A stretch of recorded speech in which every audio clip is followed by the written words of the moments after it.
Connecting. I'm just starting the recording. Hi, Geshe. Hi everyone. Okay.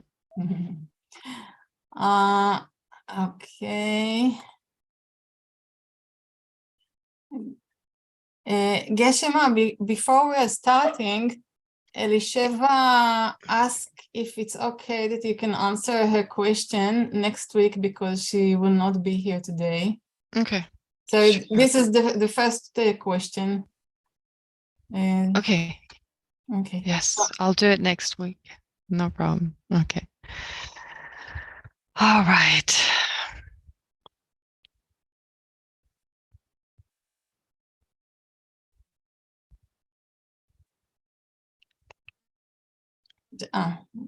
Okay. So let's start. Just a moment. Yes, you can start. Okay. As usual, we start with some breathing meditation to be in the present. Let go of any thoughts of the past and the future, while being mindful of the breath.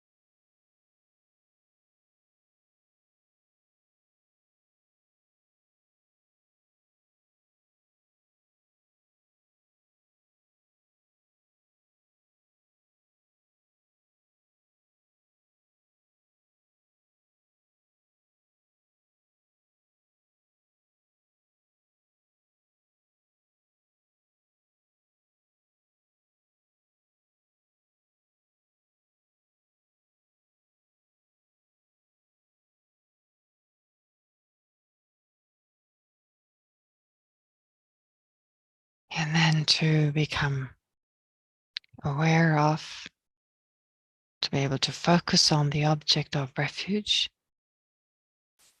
Visualize Buddha Shakyamuni in the space in front of you.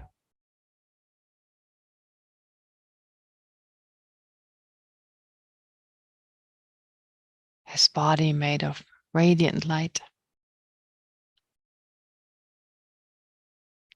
wearing the saffron-colored robes of a fully ordained monk.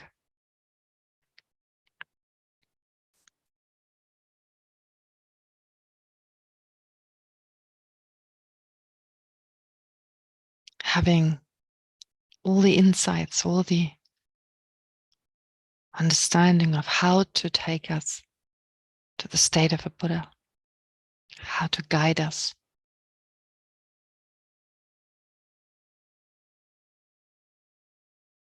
What teachings are most appropriate for us personally?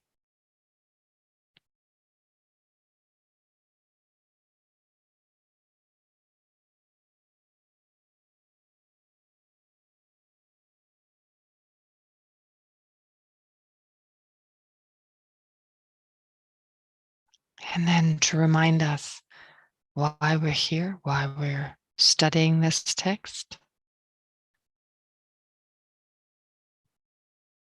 Think that you're surrounded by all sentient beings.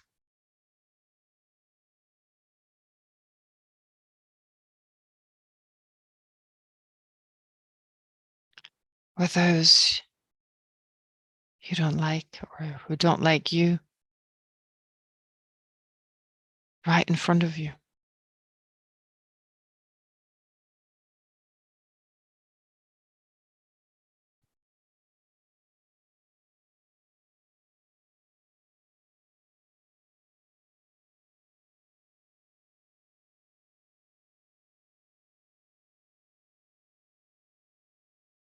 And then remember that despite our differences,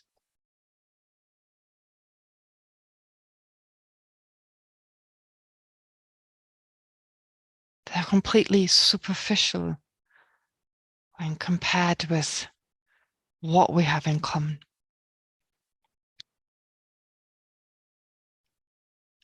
The fact that we all wish to be free from any type of unpleasant experience, any type of unsatisfactory experience,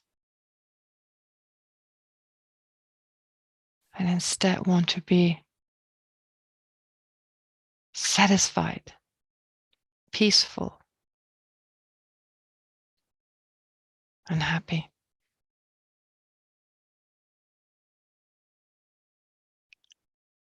And that our mind, in terms of its nature, has the potential to experience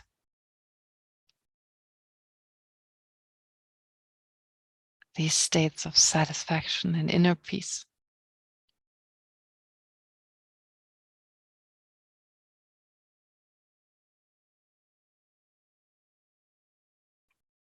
So based on that, let's generate affectionate love that is a feeling of sincere care and closeness and acceptance of each and every one of these sentient beings.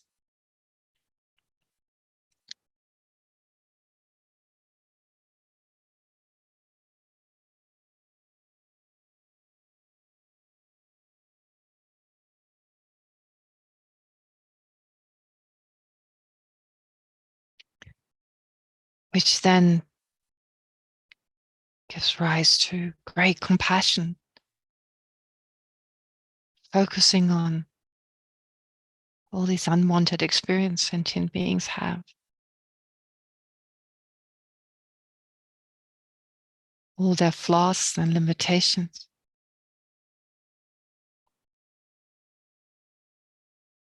And sincerely wishing for them to be free from those,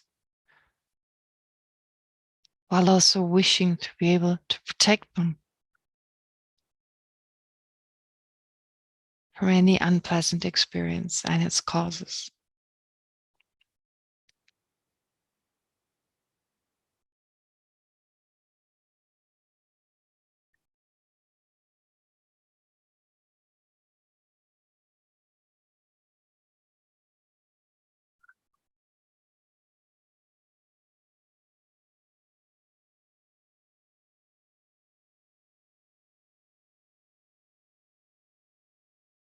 And allow for your great compassion to grow stronger, to become a determination, a type of courage, an inner strength.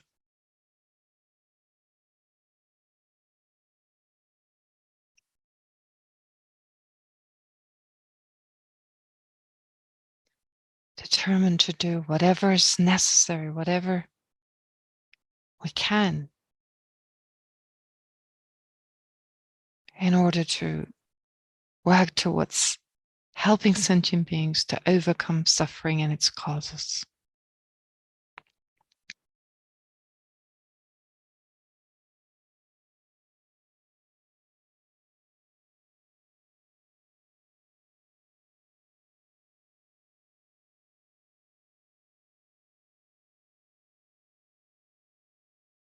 But since we can effectively only do so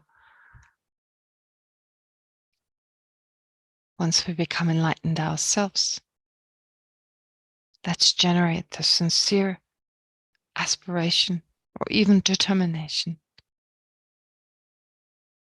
to become fully enlightened,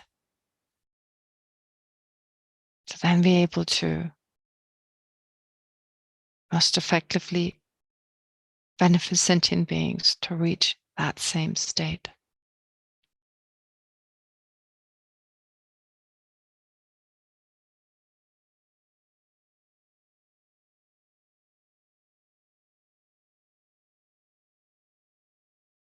And it is that mind that is the motivating force also for us to continue to study, contemplate, and meditate on the fundamental wisdom.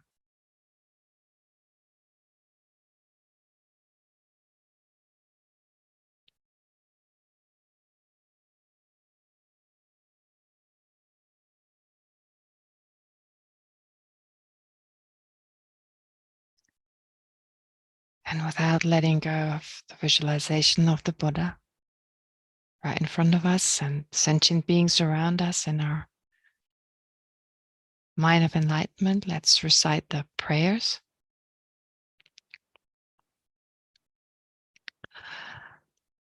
I go for refuge until I'm enlightened to the Buddha, the Dharma, and the Supreme Assembly. By the accumulation of merits of practicing generosity and so forth, may I become a Buddha to benefit all sentient beings. I go for refuge until I'm enlightened to the Buddha, the Dharma, and the Supreme Assembly. By the accumulation of merits of practicing generosity and so forth, may I become a Buddha to benefit all sentient beings.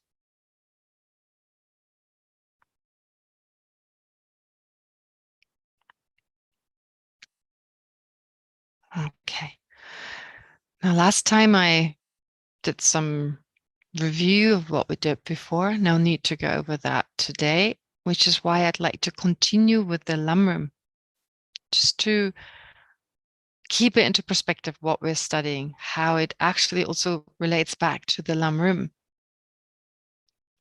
And to remind us of that every time I go through a particular topic. So last time I said I was done with karma.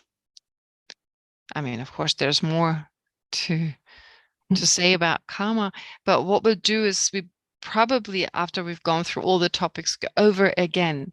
So right now I'm following Thupten Chodron's outlines, but then I'm going to follow the outlines of the Great Lamrim, which are actually more extensive. Anyway, and of course we don't have the time to cover all of them. But today, the topic, so I'll just show you. Oh, first I need to share the screen. Okay, just a sec.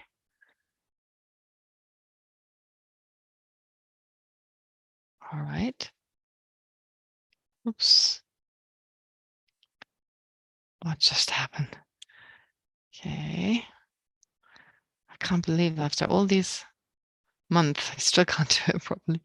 Okay, let me see. Can you see the Lamrim outlines? Can you see them? Yes, you can do it. Yeah. Great. It's good what you do. It's good Okay. enough. Okay, good. So here you see the outlines by Venerable Thupten Chodron, training the mind on the stages of the path, which are in common with a person of intermediate level. Have completed the training the mind on the stages of the path, which are in common with a person of lower level or beginner's level. Here, what's important to understand, this is only from the perspective of spiritual aspirations, spiritual goals. First of all, a person of intermediate level. It's not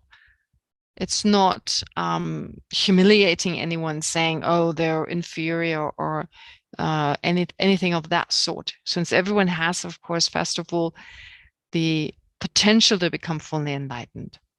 Secondly, well, or as I just said, kind of adding on to it, so a person of intermediate level is just from the point of view of their aspiration, we label them intermediate.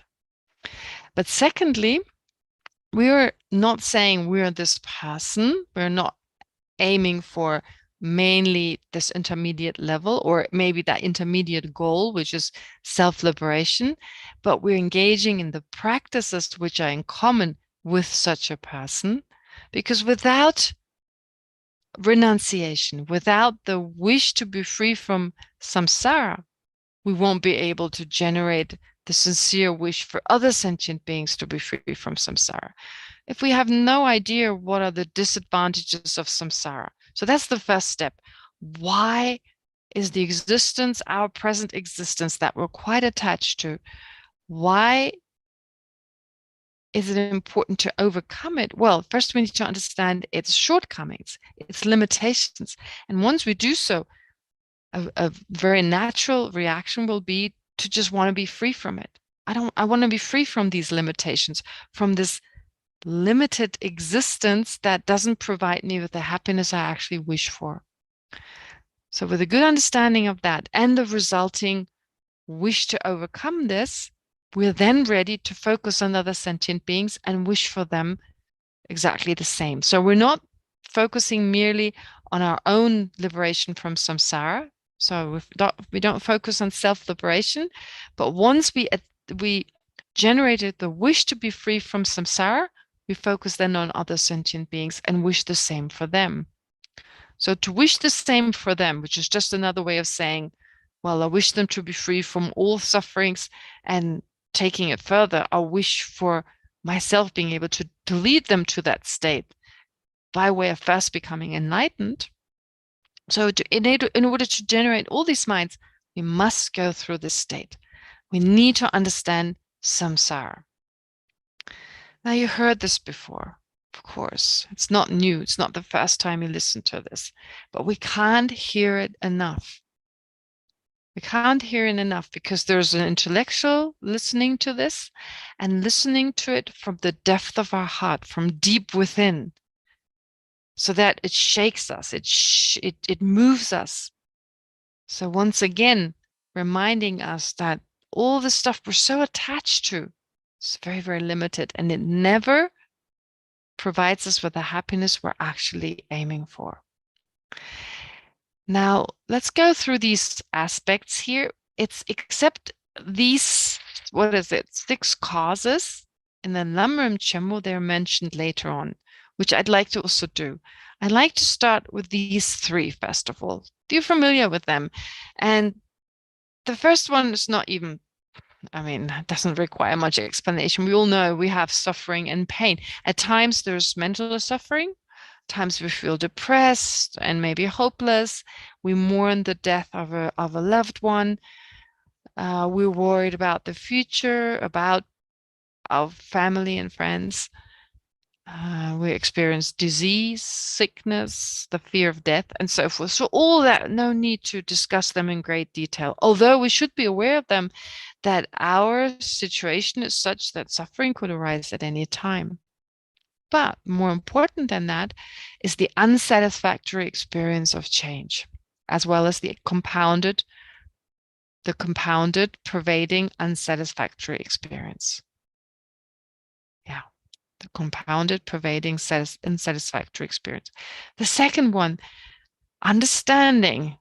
And again, this is hard because we're not immediately used to it. But understanding the happiness we're grasping at right now is not a true satisfactory state because it's merely the absence of a worse problem. Just the absence of a worse problem. So these days, I'm actually also teaching the Heart Sutra at Toshita, and the monsoon has started. It's rainy and foggy. And so the example I gave in this context, we also talked about this, was a foggy, rainy day. Okay, so for those of you living in Israel, of course, you're used to the sunny days. So now it's the 10th day in a row of foggy, rainy, or let's say the 100th day in a row of foggy, rainy, cloudy skies. And you feel miserable. Just the situation, the gray sky and everything, you feel miserable. Versus to the situation where you experience the same weather, but the last 99 days, you've been so sick, you couldn't even leave your bed, and you couldn't see the sky. You couldn't see the rain and the fog and so forth. You were just lying flat on your back. And now for today, you're feeling better. And you walk outside and you're like, whoa, the rain, the fog, the sky. So, same sky, as in the same case. But previously, there was a worse suffering that was so bad that now you're feeling better for the first time. You got rid of this, and you perceive the sky as that, blissful phenomenon that gives you great happiness. So same object, but depending on what preceded it, there's a feeling of happiness or not. 99 days of just rain and every day you saw the same. Okay, that leads to suffering. 99 days of great disease, you never saw the sky, happiness. Same scenario, right? And people sometimes say, well, what makes me really happy? Being with my friends, yes, after a long time being separated from them, having the suffering of being separated from them, then the first moment of meeting them, you're like so excited, so happy. And after a month or two, you're so happy when they leave, right? I mean, it's been enough. You've spent a lot of time, and that initial blissful feeling, it doesn't continue forever. It grows weaker, and eventually we feel, oh, I'm so glad they're gone. And that is true for all our experiences. When we were really hungry, we suffered greatly from hunger before. Now, when we eat the first bite, oh, blissful. But it doesn't remain. So we need to, if don't just think about this intellectually. If you just think of that on an intellectual level, it won't move you on an emotional level. Think of all these things that you think are so important, and spend some time getting a sense, but they're not in the nature of happiness. They're not. They're merely the absence, a temporary absence of a worse problem. So it's in relation to what happened before. The classic example, of course, 44 degrees out in the sun. You were just locked into a cold room that's what's called 10 degrees, right? 10 degrees. You were in that room. It's freezing. You were locked in there. And now someone opens the door and you walk into the sun. 40 degrees, how blissful, right? But of course, what happens after a minute or two, that initial bliss, it changes, it changes, it changes, and changes until you miss that cold room of 10 degrees. You can't wait to get back to it. And so you race back. And then again, enjoy that and go. So that's our life. We're moving from, well, metaphorically, a hot room to a cold room to a hot room. So like one situation, it becomes too painful, and we need to change. We need to change. We need to change. So I'm saying this, and it makes sense to us intellectually, but you need to bring it onto an emotional level. You need to sit with it. Take your personal situation. Don't think of your neighbor. Oh yeah, my neighbor is experiencing the suffering of change. Oh yeah, my neighbor, and so forth. No, me and my situation right now. Where does this apply to me? Where am I fooled by my own mind, thinking if I've just had that, I'd be really happy? We can still strive for that, but to enjoy it for what it is without unrealistic expectations, right? Relationships and so forth, whatever. I want to be with this person. This idea, I can be truly happy forever. No way. Okay. But then work with it, see it for what it is, and on a realistic level, you can then work with this other person, grow together with them, and so forth. Okay. And then there's, of course, the uncompounded, prevailing, unsatisfactory experience, which is really just saying, if we don't move, if we don't do something, we're going to suffer. We always have to make an effort. We have to keep on our toe. If we just remain in the state we're in right now, we're going to suffer. So in other words, we have a mind and body which is such, let's say you lay on your bed the whole time, you experience pain.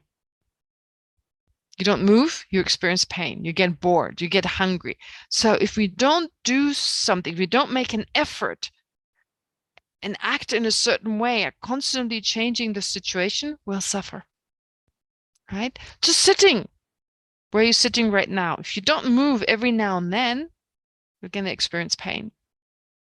Okay, from day to day, if we whatever we do, we need to change the situation, because actually suffering will arise unless we do so. So constantly need to be on the move, which is why the reason for that being having this mind and body, which as long as we have the root misperception and the resulting self-centeredness, there will never be any lasting satisfaction. There may be short moments, but no lasting. That is so important to understand. Unless we understand that, we'll stay in samsara. We'll be like a prisoner who stays in this miserable prison with the doors wide open, but we just don't realize it and remain inside. Okay? An unnecessary prison without you fully using our mind. So if you're interested in learning about the Lamrim, take your time and go through the different topics. And well, I'm going through them. It's of course up to you whether you want to follow that same sequence or not.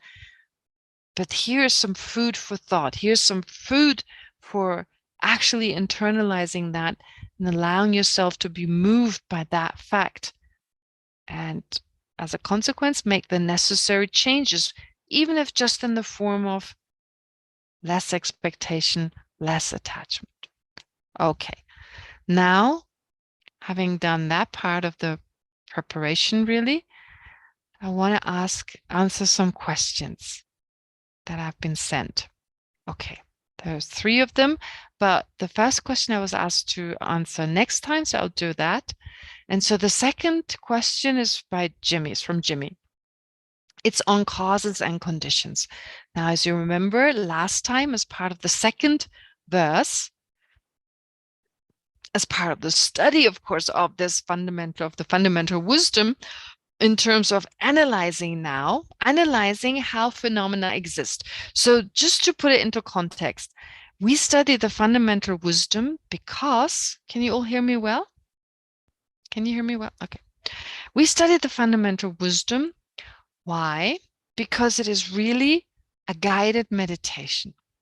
The whole text is like a guided meditation. And once you've understood the whole text, you can actually use it to go through these verses 1 at a time, 10 at a time, whatever you like, because it gives you the possibility to not just think of the emptiness of the I, the table, the car. That's usually what we focus on. No, it gives you the possibility, or gives you the chance, based on your understanding of the conventional, which it also explains implicitly. It talks about cause and effect, how they work, etc. So all that is implied. First, you understand cause and effect based on what it says, and then understand it doesn't exist inherently. So it's this beautiful way in which you can practice taking every walk of life, every situation in life, cause and effect, and coming and going, and 5 aggregates, and how we revolve in samsara, all those, understanding them as well, but also going deeper into understanding the lack of inherent existence, right? Because we separate those usually, but any practice we do, even about suffering, today I introduced suffering. Well, whatever you learn in this class here, maybe it's still difficult at this point, but also understand that suffering, though our existence is conventionally in the nature of suffering, but ultimately, or on the level of the ultimate truth, it's merely labeled, to also understand that. And in that way, you bring the two together, the conventional and the ultimate, which is really effective. So what we're doing right now as part of the second verse, Nagarjuna introduces to us the idea of cause and effect. He did already in the first verse, talking about the fact how phenomena do not arise from a cause. They do arise, of course, conventionally from a cause, but in the way in which it appears to us, such that it seems phenomena appear as if arising from an inherently existent cause, from an inherently different cause, inherently rising from such a cause. I mean, to us, everything is inherently this, that, and the other. So to slowly undo these layers of inherently this and inherently that, well, introduces to us cause and effect. And in this case here, presents us with different kinds of causes, different kinds of conditions. And of course, based on that, continuing then to explain to us that none of these causes give inherently rise to anything. An effect is not inherently different from its cause. There's no inherent production, etc. But to really be able to, what is meditation on emptiness?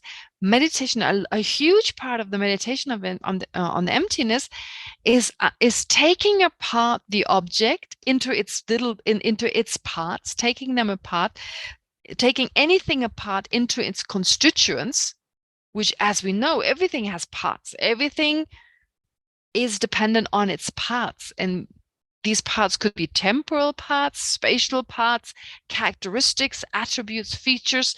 And although some phenomena don't have temporal parts or spatial parts, but they at least have basic characteristics.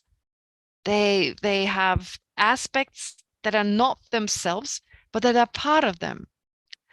And we come to understand, and they perform functions as well. There's certain activities, certain functions that they perform.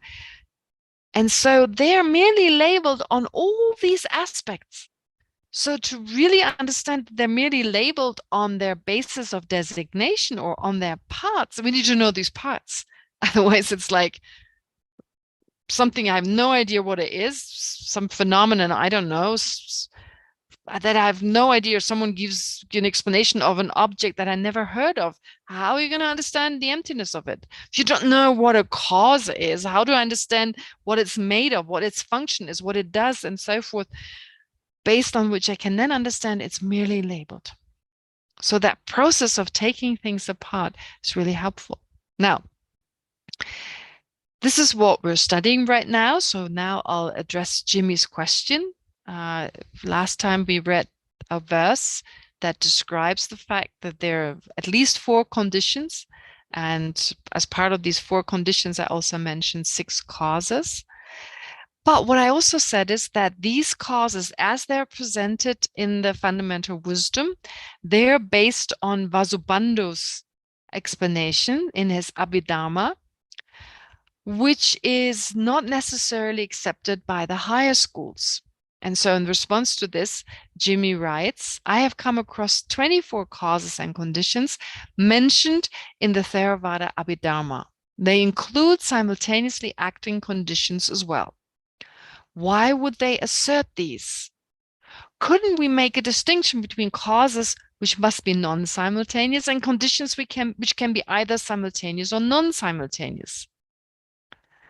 Honestly, I find less and less joy in the usual activities that I used to enjoy before practicing Buddhism. Sorry, Geshe. Hello. Who's this? Sorry, Yes. this is Joe. Jim. Jim, It seems like it's mashed up. That honestly, I find less joy. It doesn't belong here. It's mashed up with a previous question. Okay. That line doesn't belong here. Please delete that. Good. I was like wondering about that part. Okay, great. Thank you. It's Okay. Sorry about it. No, that's okay. All right. Oh, hi, Jimmy. First time I talked to you. Okay. So couldn't we make a distinction between causes which must be non-simultaneous and conditions which can be either simultaneous or non-simultaneous? Okay. So here, of course we could. Of course we could, because a cause is also merely labeled on the basis of certain functions. But here we're following what the Buddha taught. Now, the Buddha taught in some teachings, he gave teachings on the 24 causes and conditions. So he gave these teachings to some followers to whom it was helpful to hear a cause and a condition to be explained in that way. In other teachings, he restricted. He didn't include simultaneous causes. He didn't include phenomena which merely refrained from preventing the arising from something. So it was more specific. But in the end, I think it was just more beneficial to receive this teaching for some, and another teaching was more beneficial to do it this time.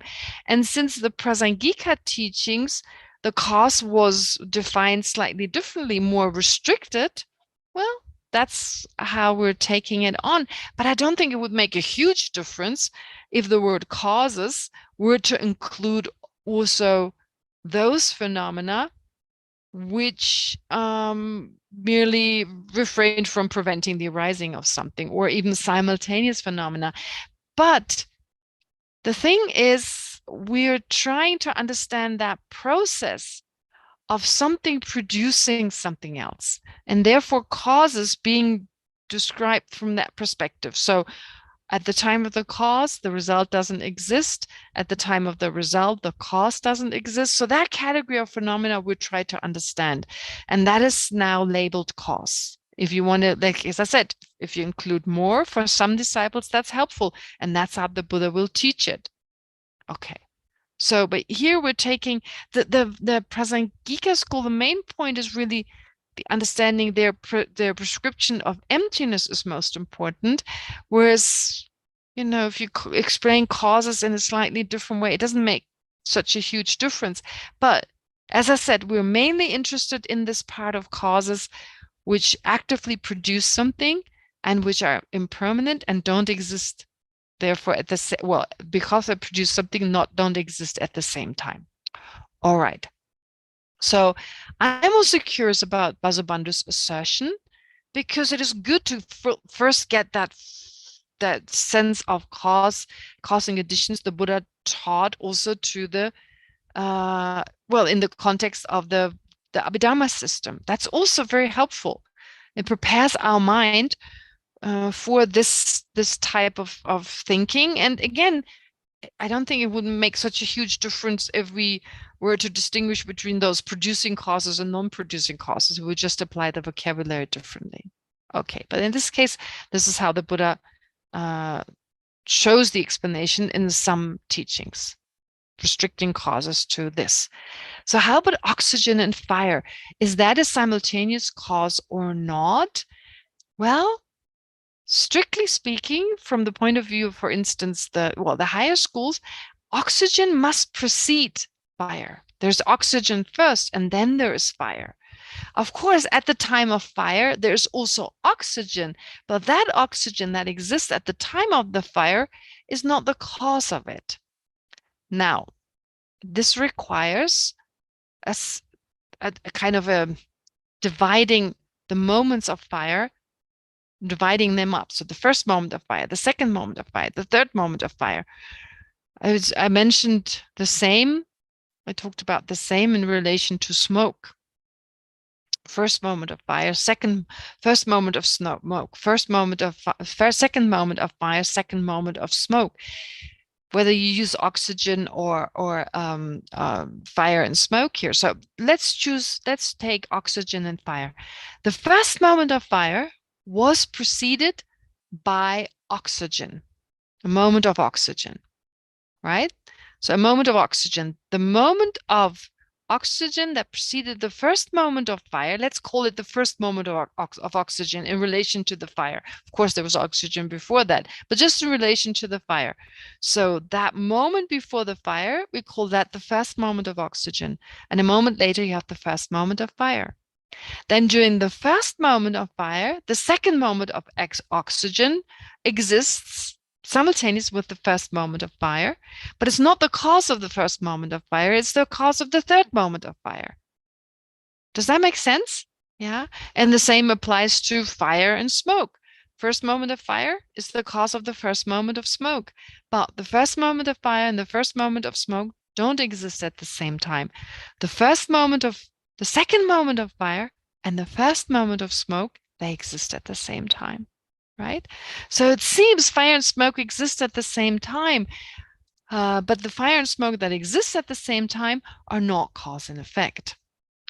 How about gravity and a stone falling? Well, first there's gravity, and that gravity, because it's there, because of that pull, then a moment later, the moment you let go of the stone, well, or the stone breaks off a wall of rocks, it falls to the ground. So again, that particular gravity that is responsible for that particular stone falling doesn't exist simultaneously with it.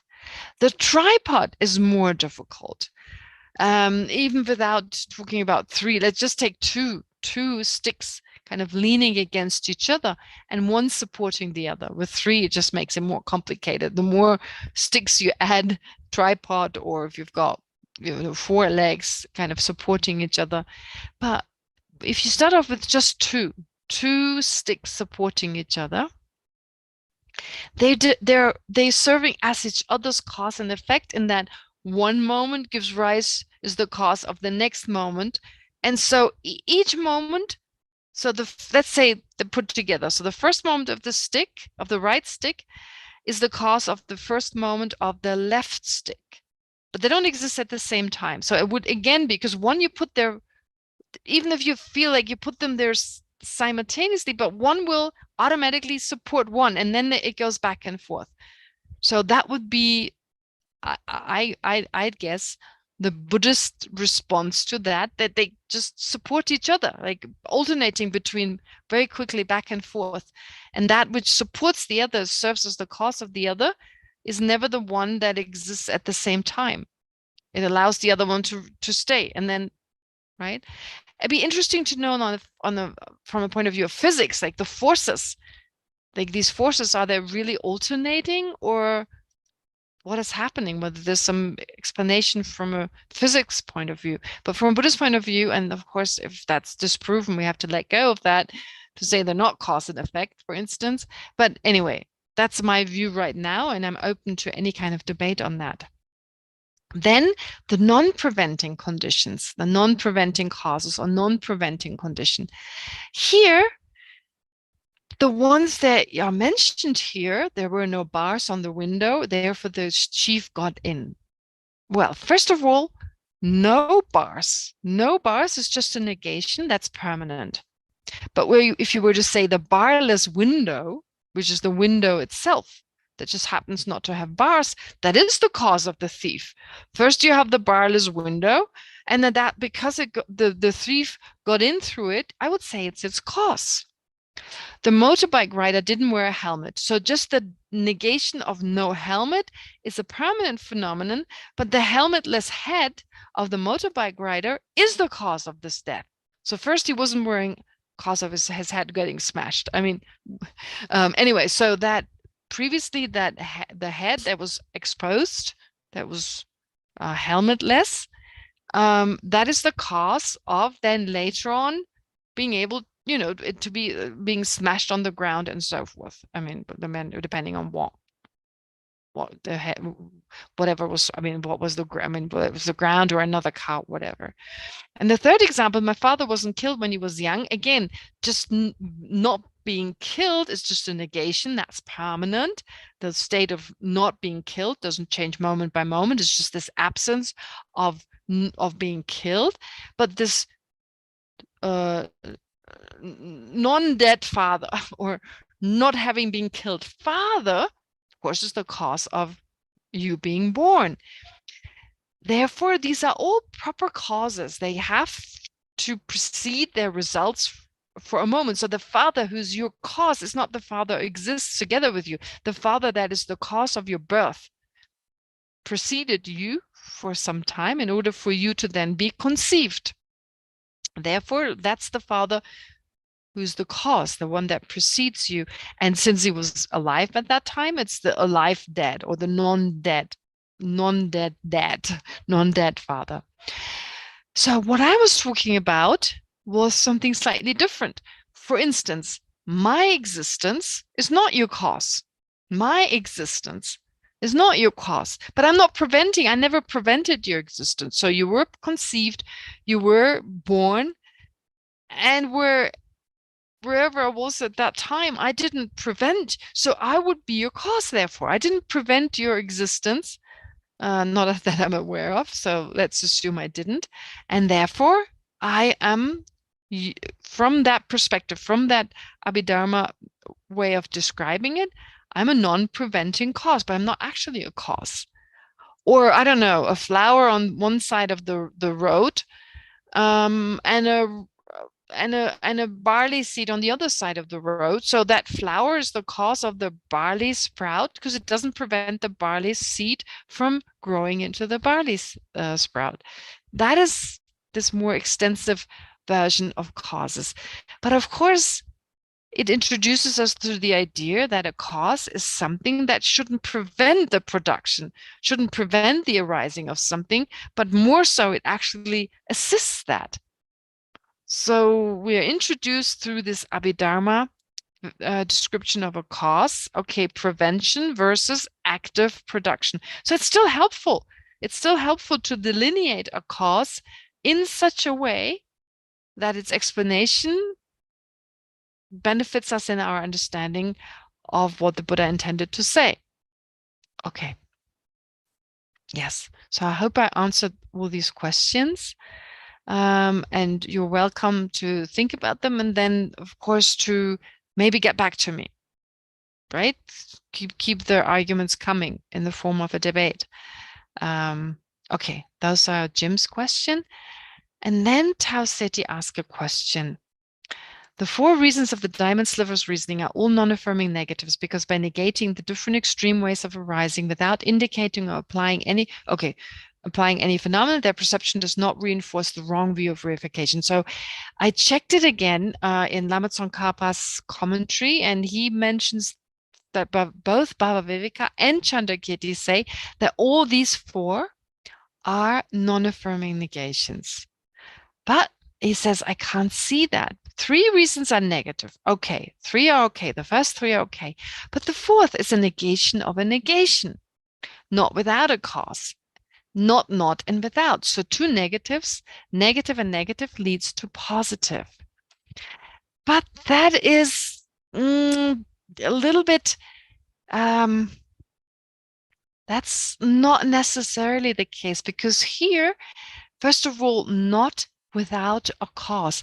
You're not negating not, but not non-existence of cause. Not non-existence of cause. Of course, you could always argue, well, don't you imply with not non-existence of cause the existence of a cause? But I guess Chandrakirti would say, no, you do not. By not without a cause, you're just negating that. And to that mind, I'm just saying, to the mind that negates not without a cause, or not no non-existence of a cause, it's not implied by that mind itself. It's implied by a different mind. But I can see where you're coming from. So I can see how this is a point of debate. I'm basically just quoting in this explanation I'm giving, I'm just quoting Lama Tsongkhapa, but it's definitely open to debate. And it's a good point. You're making a very good point here. So I'll think about it further and try to give you a more satisfying answer, different to the one I give you now, but that I can only do next week. Okay, great. So great questions. Those are amazing. So thank you very much for those. It shows you really reflected on the material, and you give others, of course, again, the chance to reflect on that material in a slightly different way. And that is so important. Any question allows me to address concepts, address ideas, which just help to understand or to widen our understanding of this. And that's, of course, the goal of doing what we're doing. Great. Now I'll go back to explaining the different causes here. Okay, this is where we got to.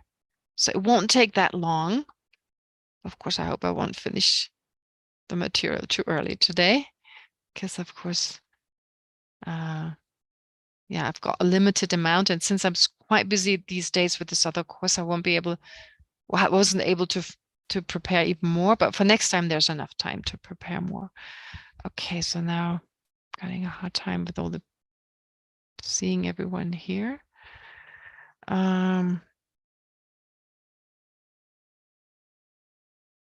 Okay. Can you still? Yeah. Can you still see it clearly? Great. Now, just scroll up a little bit more. Yes. So here, in the 2nd chapter of the Treasury of Knowledge, these are introduced here, which according to the person arguing here saying that, well, these 4 conditions, these 6 causes, it seems the Buddha is indicating they exist inherently. I mean, everything we hear, because we have already a sense of inherent existence, we naturally assume that is all based on inherent existence. Nothing of what we ordinarily, I'm saying, I'm not talking about hearing what the Buddha says. So ordinarily, it seems everything seems to reinforce our sense of inherent existence.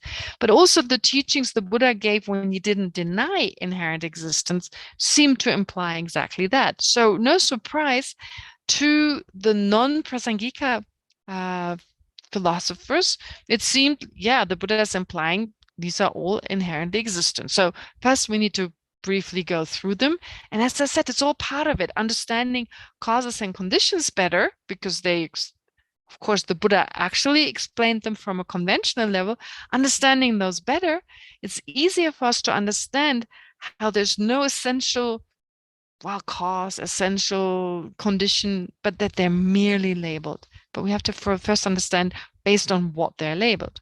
Okay, so the 6 causes. And again, we have to also understand which of those are actually accepted by the Prasangika to be causes and which are not. So to delineate them according to the Prasangika. Active cause, concurrent, and so forth. Yeah, I think I read them last time. So all these causes. It's important to note, however, that according to the Vaibhashika school, some of these causes are characterized as permanent, as merely not preventing an effect from arising, or as existing simultaneously with their results.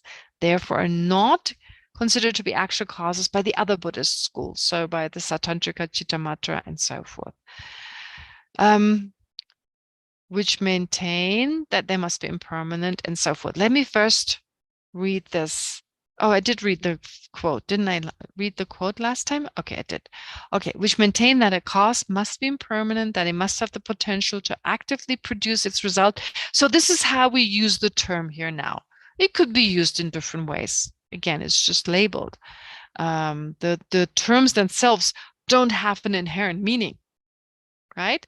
So the terminology, when we say we can use this terminology, it's also because even the terminology itself does not possess inherent in them that meaning.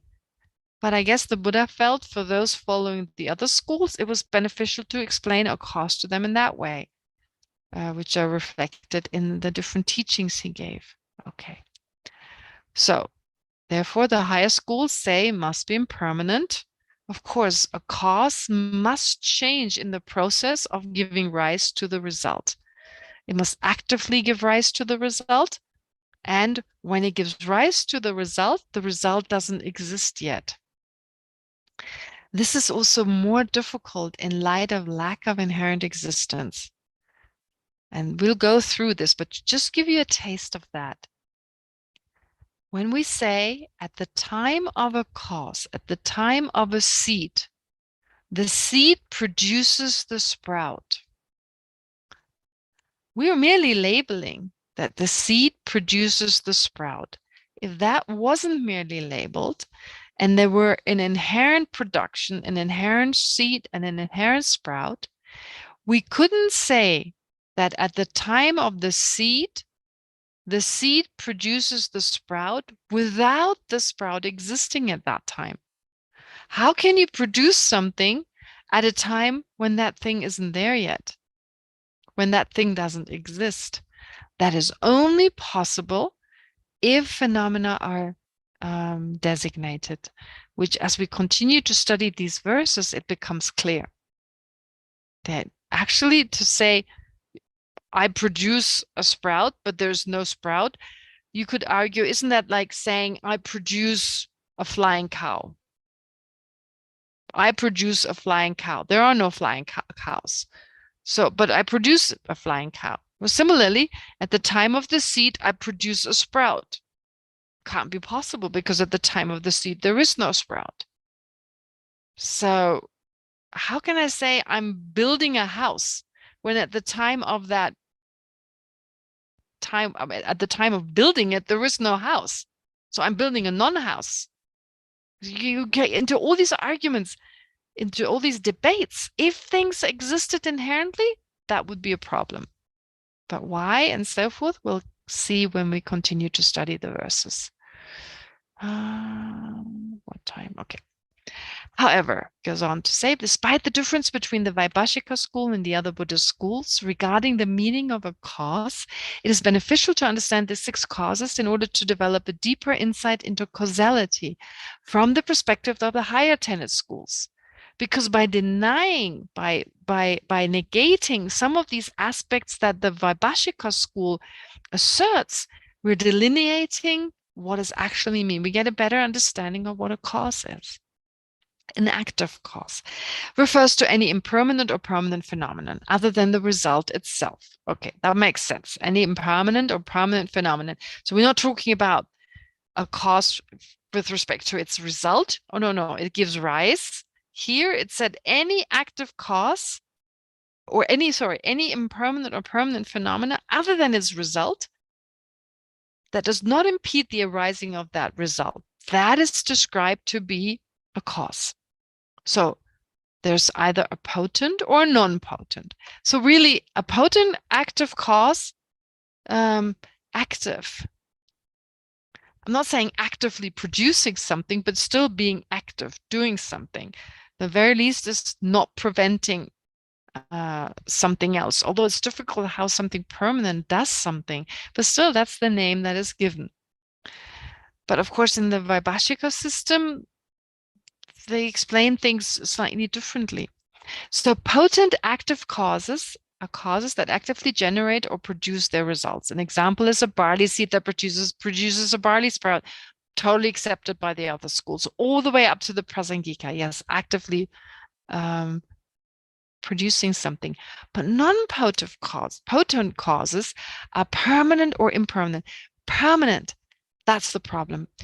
Why? Because a cause can only produce something in the process of changing itself. That change itself gives rise to another changing phenomenon, which now, because of this cause, the phenomenon itself changes. So not only does it arise in dependence on that cause, it changes in dependence on that cause, and it goes out of existence in dependence on that cause. For something to not only arise and change moment by moment, but also to go out of existence, it doesn't require another cause. Just the cause that gives rise to it, the same cause that gives rise to it, is also responsible for its change and for its cessation. Does that make sense? It's a little bit like we may think, oh no, you need something that also destroys it, just as you need one cause for it to come into existence and another cause that destroys it. No, you don't need that. You don't need that. Think about that. But anyway, therefore, a permanent cause cannot do that. A permanent cause is not changing its own entity in order to give rise to something else. Think of the seed. Only if the seed changes can it become the sprout. Only if there's the water molecules or the water atoms even that produce, that assist the seed in its production of the sprout, only if they change can they serve as a cause of the sprout. Okay, so permanent doesn't work. It can affect it. It can be important. I mean, without the emptiness of the table couldn't exist, but it's not a cause. It exists with the table. And it's not like it grows something by way of its own change. Okay. So non-potent active causes are permanent or impermanent phenomena that allow the arising of a result. Examples are uncompounded space as a permanent phenomenon, or a rice sprout which does not prevent the growth of a barley sprout. So uncompounded space which does not prevent that, or a rice sprout. Okay, that is an active cause from the point of view of the Vaibhashika school. And here we see, okay, it kind of makes sense. It is not like it doesn't make sense. It's difficult when we first debate also. I mean, for instance, what about the emptiness of the seed? Doesn't the emptiness of the seed also give rise to the sprout? No, it doesn't. And that is not that easy. It's not that easy. So first let's assume it does, but then eventually we come to see, no, but that's not, it doesn't have to change. It doesn't change as a continuum. It's the emptiness is slightly different from moment to moment only because the basis, which is the seed, that is different. So this change is not actively happening as part of its continuum, because it doesn't have a continuum as such. It's just the mere absence of inherent existence that from moment to moment is a mere absence. Only its basis changes, which is why we say it's not the same from moment to moment, but in terms of that absence, that remains the same. Okay, I don't know whether I'm able to convey this properly, but it's still quite important to understand that permanent causes, though they're important, don't misunderstand, without the emptiness of the seed, you can never sprout. Without the emptiness of the seed, you couldn't have a sprout. The emptiness of the seed, the lack of inherent existence of the seed is not the cause of the sprout, but it enables the existence of the seed. Without it, you couldn't have a seed, and without a seed, you couldn't have a sprout. But because it doesn't actively produce, it's merely an absence, it's not considered to be its cause. Okay? So that's an important distinction, a distinction between a cause and a factor that just assists the existence of something, but is not a cause. Okay. All right. Concurrent cause. Concurrent. Lenchi Chungmu.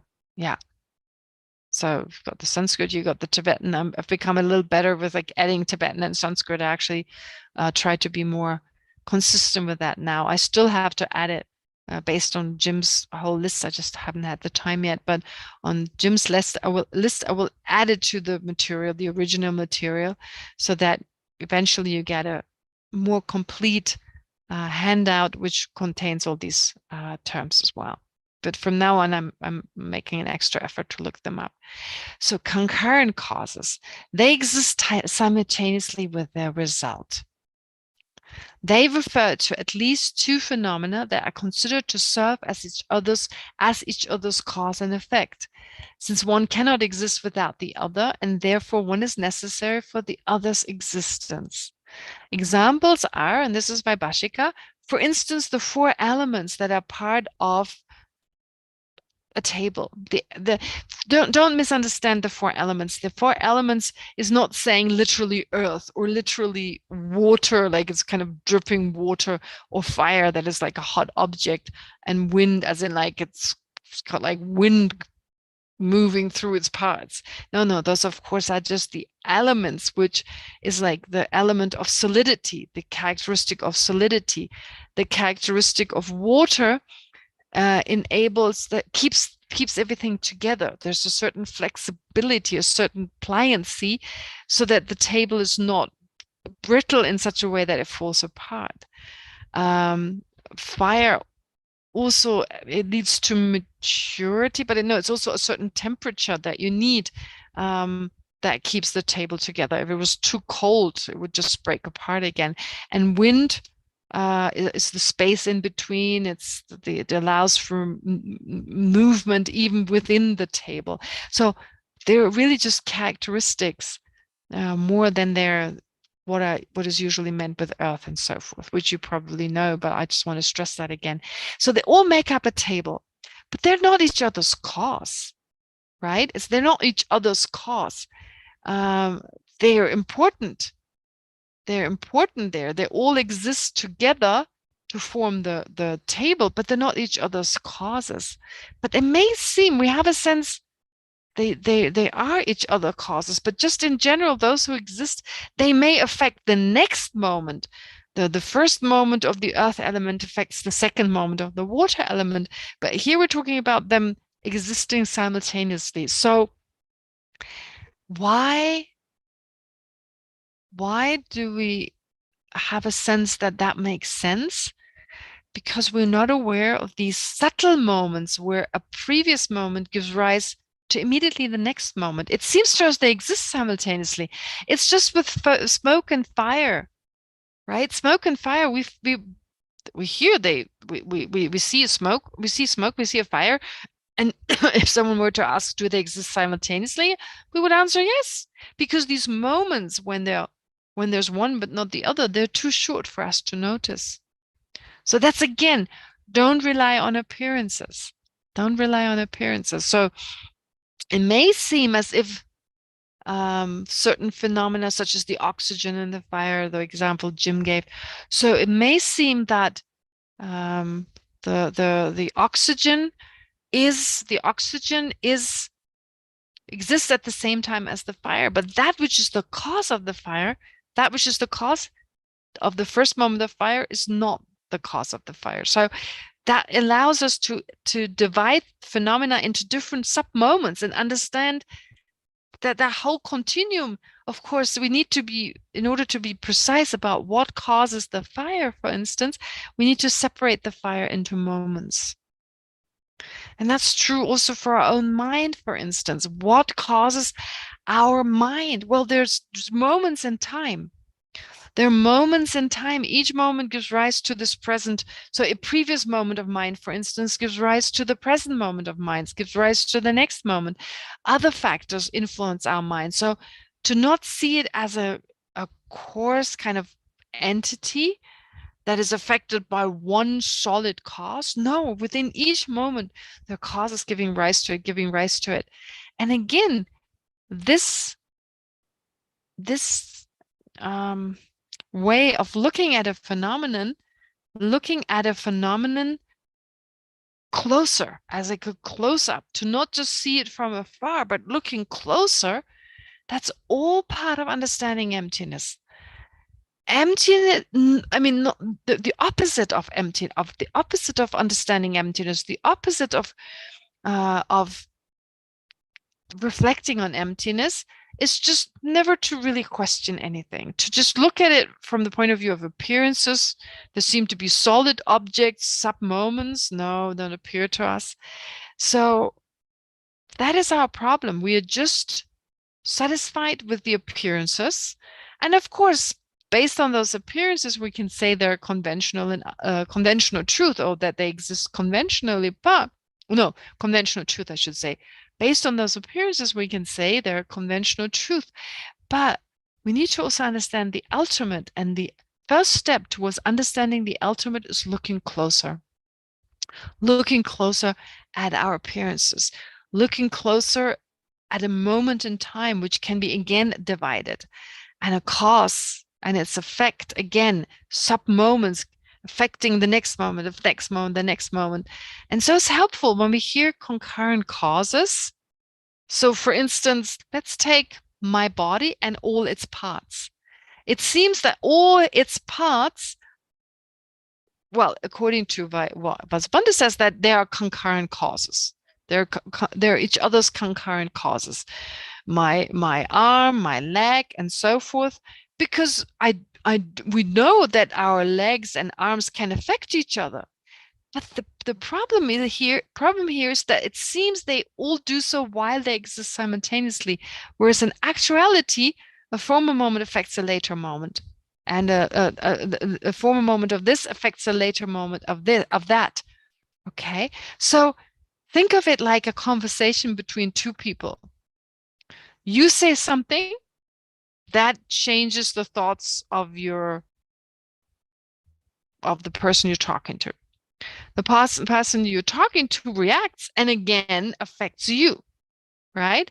And so again, you affect each other. You serve as each other's causes, but there are subtle moments in between, so it doesn't happen simultaneously.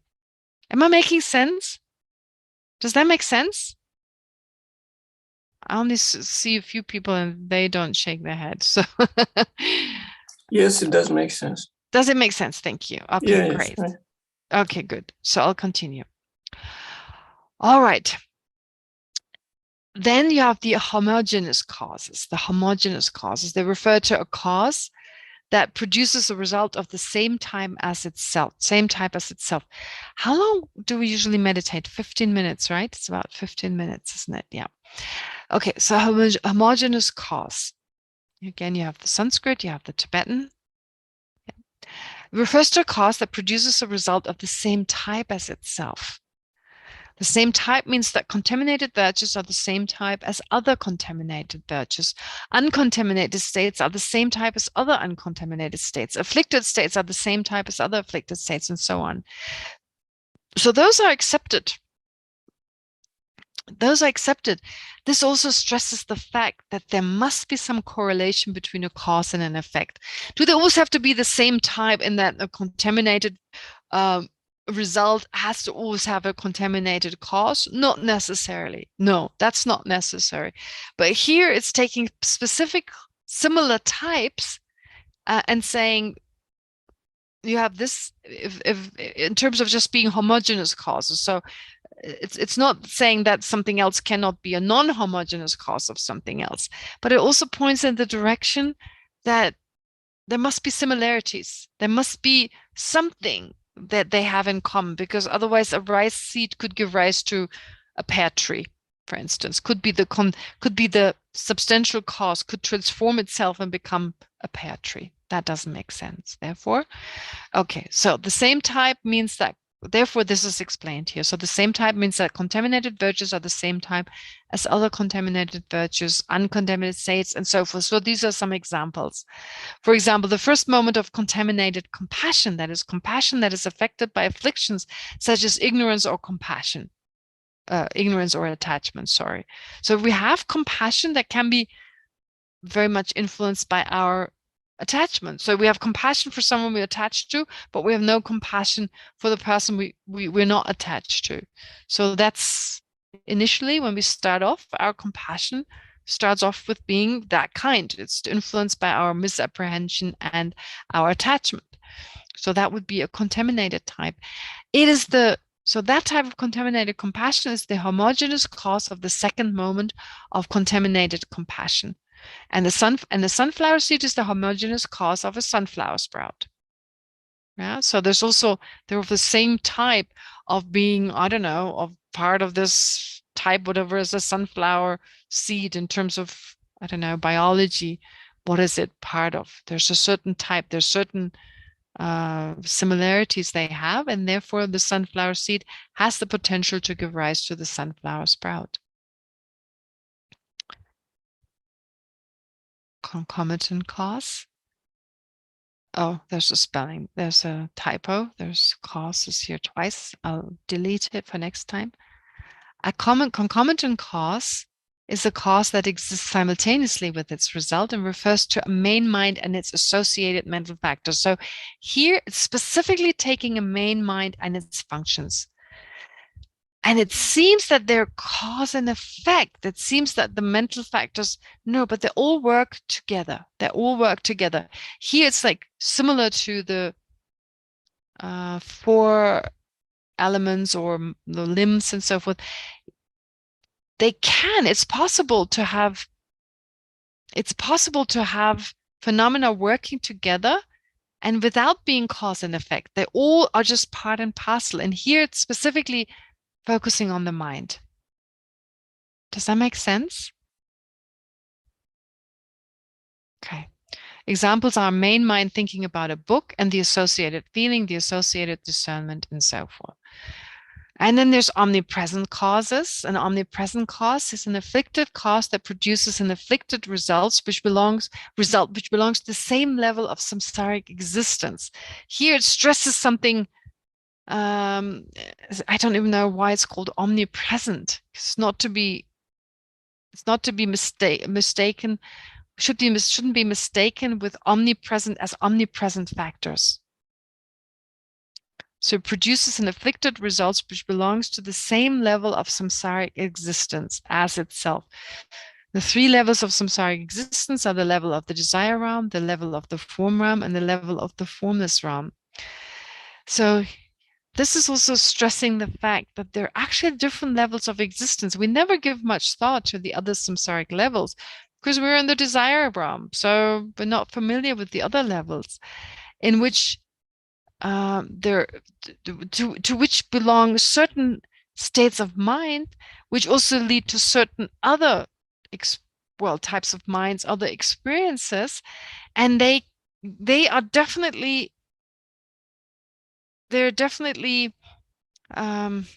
related in such a way that certain of these minds cannot lead to experiences in the desire realm or the formless realm.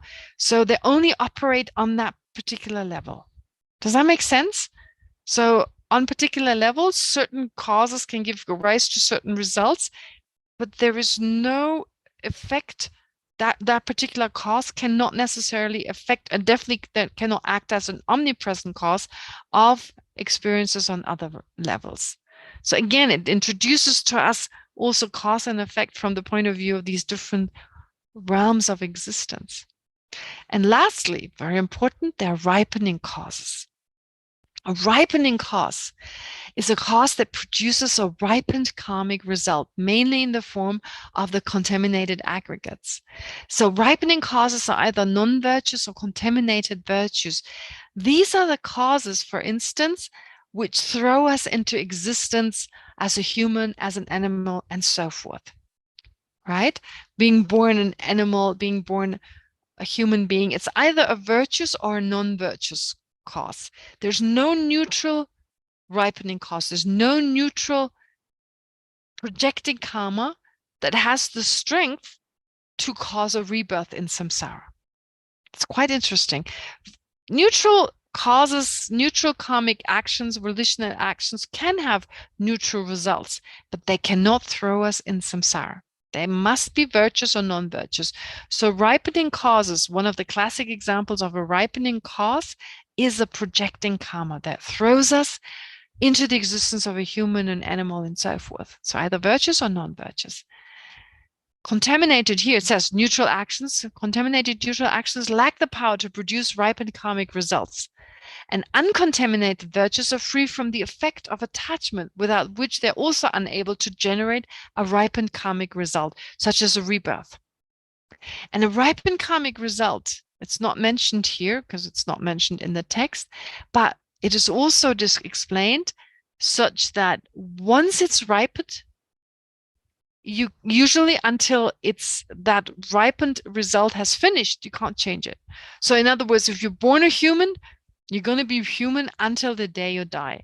If you're born as an animal, you're going to be an animal until the day you die. It's not like while you're still alive, you're a human, and then you become a zebra, and then you become a preta being or something. No, that is a ripened result.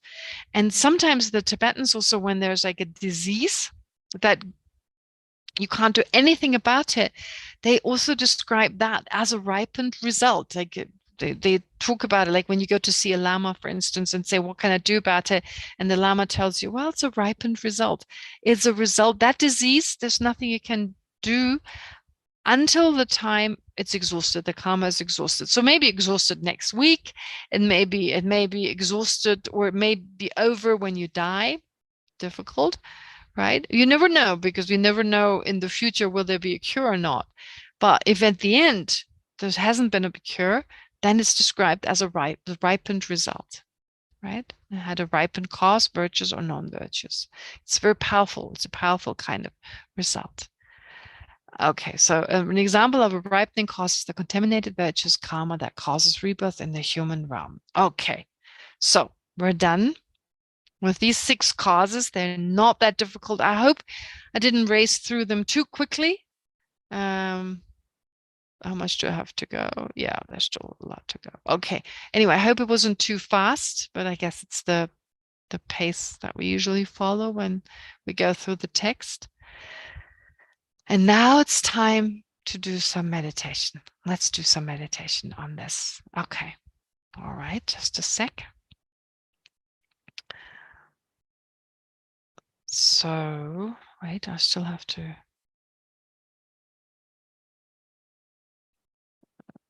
find this.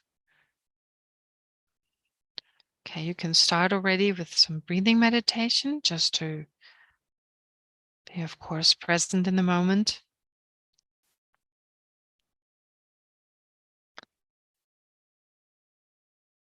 Let go of any disruptive thoughts.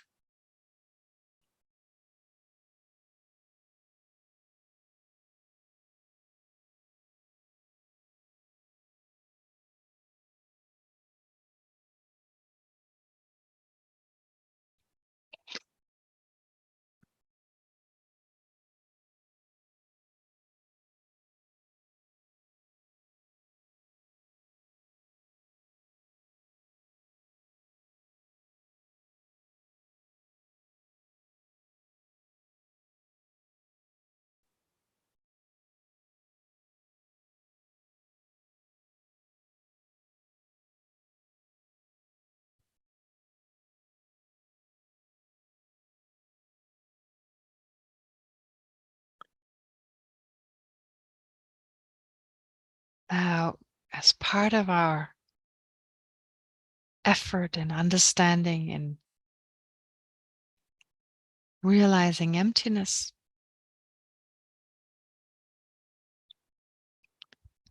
it's important to understand the emptiness, that which gives rise to phenomena.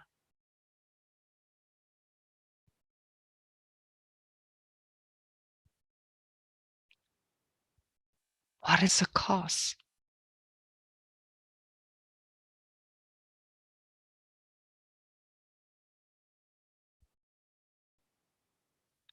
On the basis of what do we label cause or condition?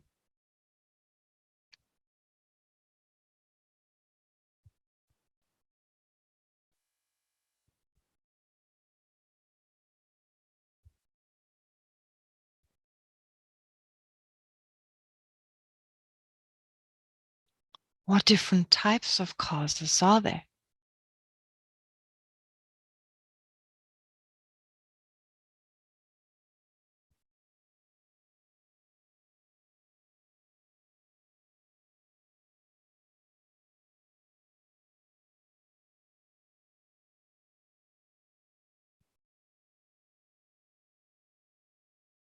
So here, Vasubandhu's explanation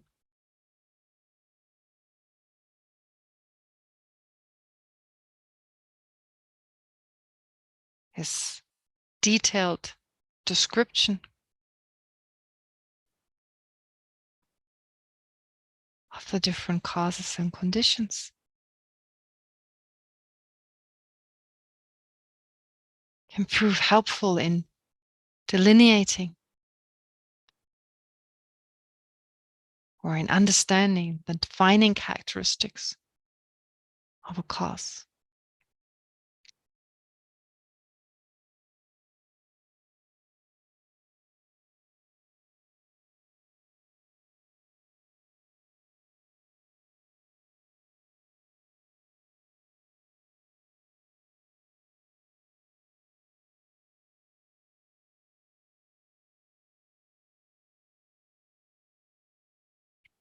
What we learn is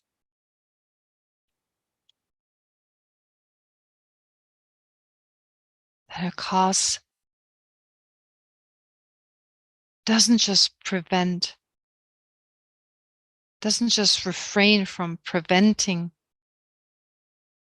the arising of a result,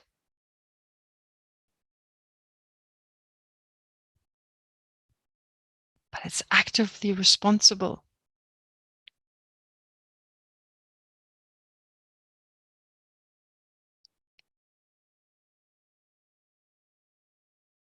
for that result coming into existence.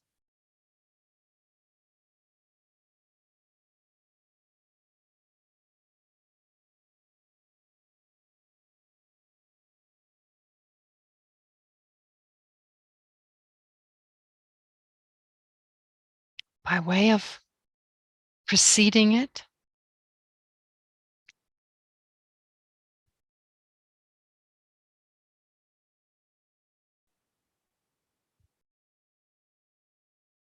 even if preceding it means it precedes it for just a second.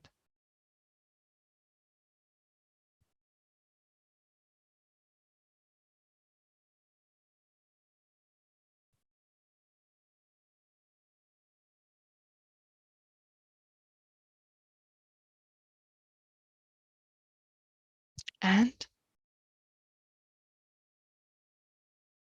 as part of the process of producing the result, it itself changes.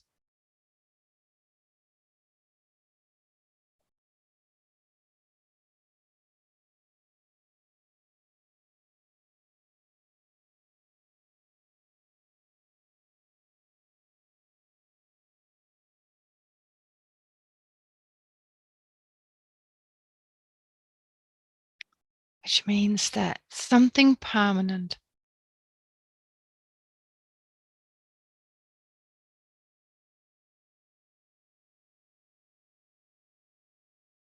can be instrumental in the existence of something else.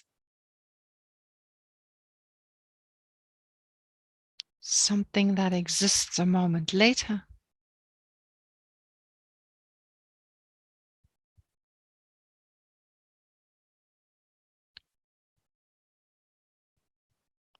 That since that permanent entity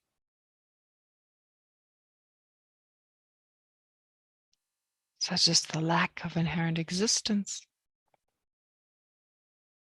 of a phenomenon,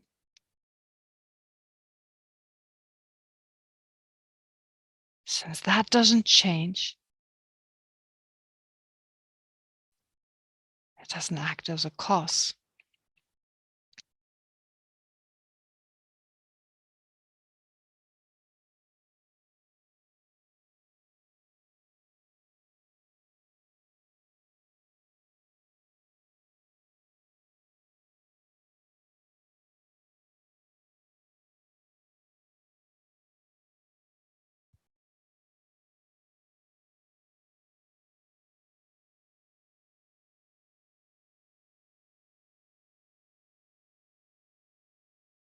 And a cause is not just responsible for the arising of its result,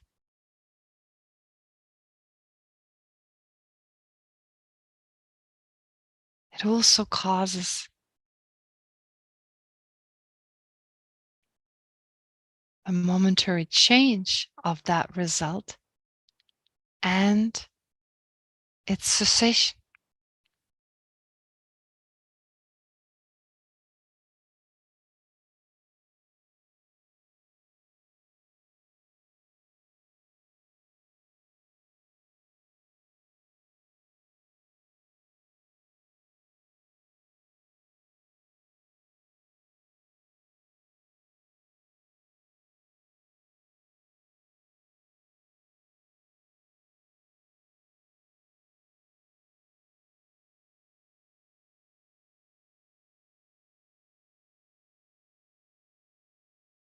And even though some phenomena that are described as causes and conditions of a result seem to exist simultaneously with their result,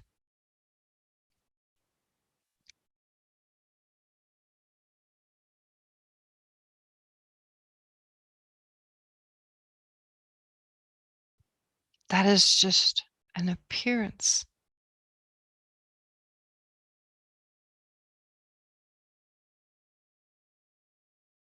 It doesn't accord with reality.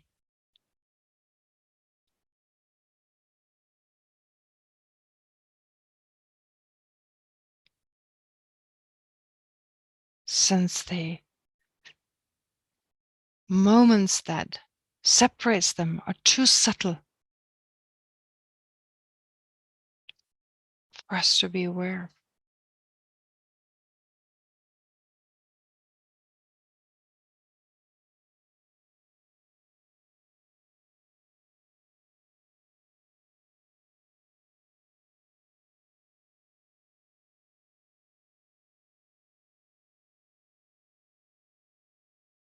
So how is all this relevant to us and to our life?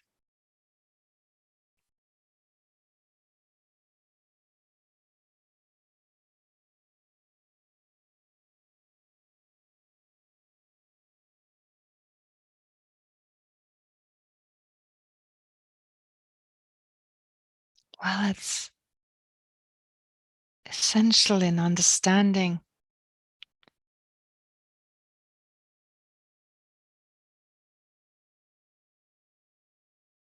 that in order to reach a state of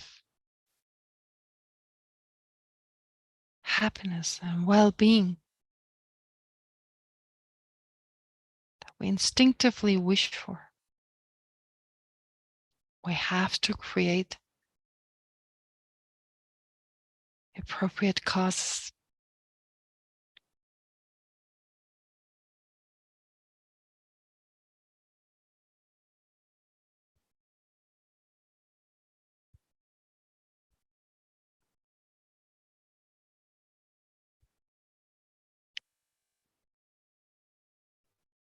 Since it's important to, even if it's just a suffering of change,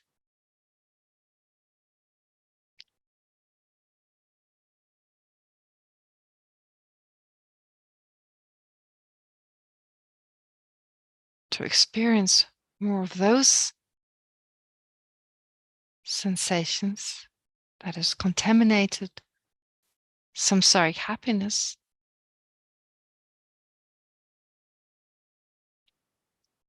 versus constant suffering,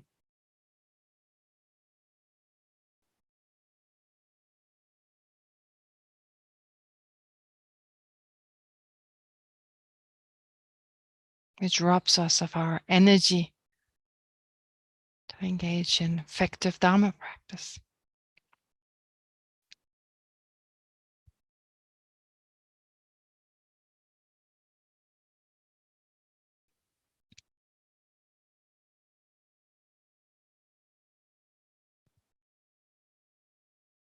And so we need to understand the appropriate causes and that they have to precede the results.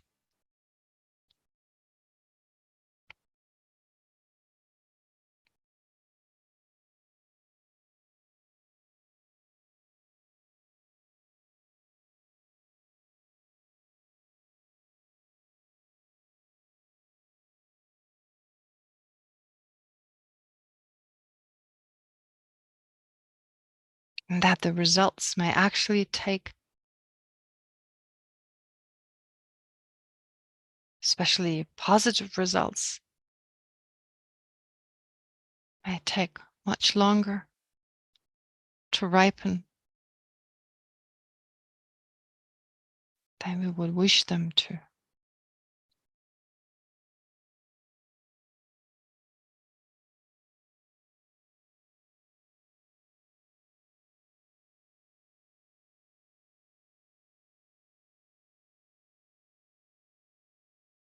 It shouldn't prevent us from continuing to accumulate virtue and avoid non-virtues.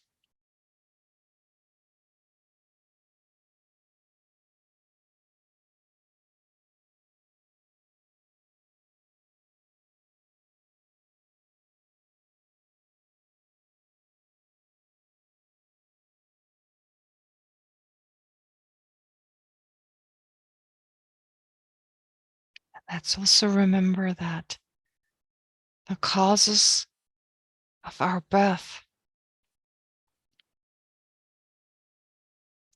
that is the projecting karma we've accumulated in the past, and that through us in this human existence,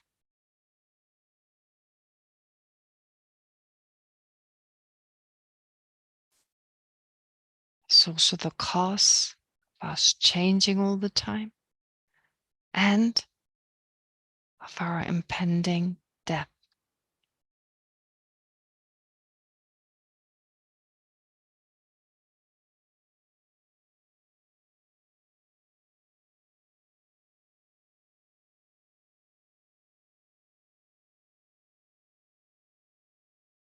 An important part of our present life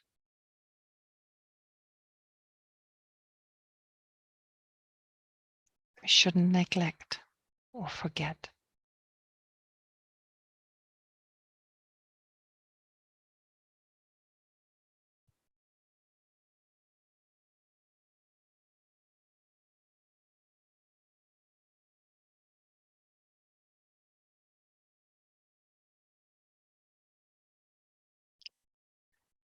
And now to conclude this analysis,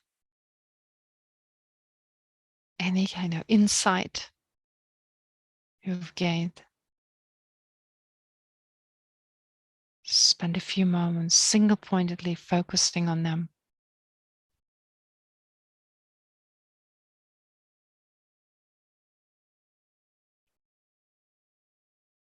In order for them to affect you on a more emotional level and therefore affect your actions.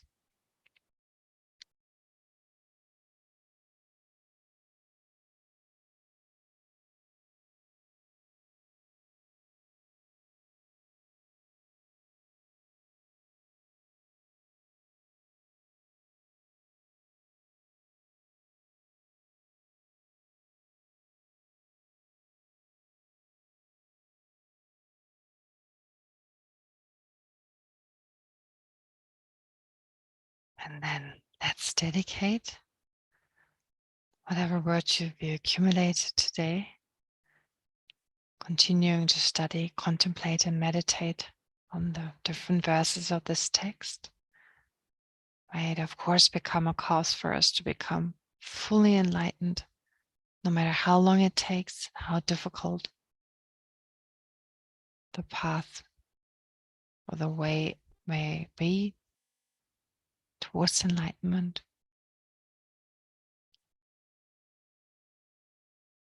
And may this also cause our lamas, like His Holiness the Dalai Lama and others, to have an extremely long life and continue to guide us through their example and through their teachings.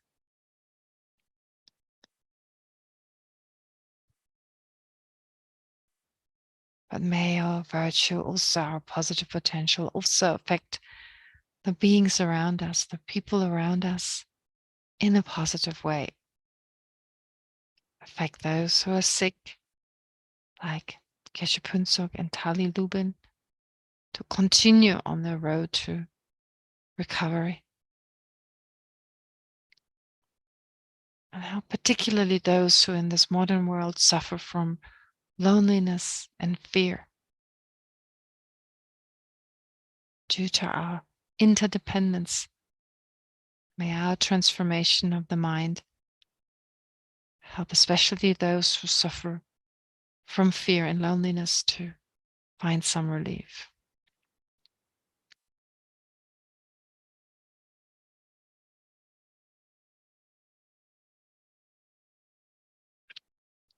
And with this in mind, let's recite the dedication prayers.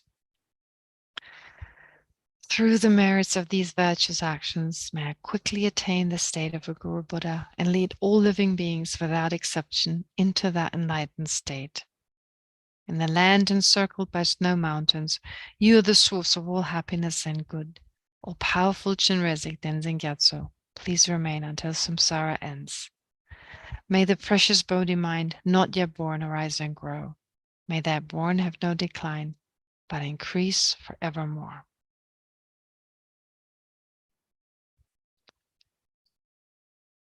Okay, thank you. So please remember the meditations on the Lamrim if you find the time. And of course, to think about what we went through today. Again, don't just think of it on an intellectual level, but try to find a way in which is relevant to you in your life. Okay, great. Anyway, have a lovely week, and I'll see you again next week. Geshe, thank you so much. On behalf of Dharma Friend and Especially all of long day us. today. Yeah, Started with a heart tutor. So thank you very much. thank you so Sure, much. of course. Yeah, my pleasure. Take care. Bye. Bye bye. Dali, you wanted to say something? לא, אמרתי, זה בסדר.